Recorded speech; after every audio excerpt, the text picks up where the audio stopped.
রোজার আগে এই নিয়মে 2 রাকাত নামাজ পড়লে আপনার জীবনের সব গুনাহ মাফ হয়ে যাবে। এখন এই নামাজটা পড়ার নিয়ম হলো, প্রথমে সুন্দর করে ওযু করে নেবেন, সুন্দর হালাল টাকার কেনার পোশাক পরিধান করবেন, মসজিদে যাবেন বা বাসায় পড়বেন।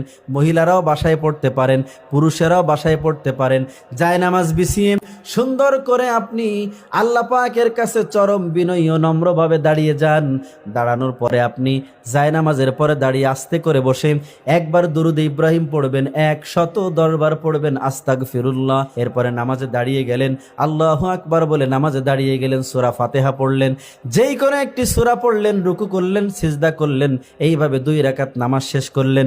নামাজ শেষ করার পরে আবার দুরূদ ইব্রাহিম একবার পড়বেন, পুনরায় আবার আপনি দুরূদ ইব্রাহিম পড়ার পরে 110 বার আস্তাগফিরুল্লাহ পড়বেন। তারপরে আপনি দুরূদ আর ইস্তিগফার পরিপূর্ণ করে, অর্থাৎ আস্তাগফিরুল্লাহ আল্লাযী লা ইলাহা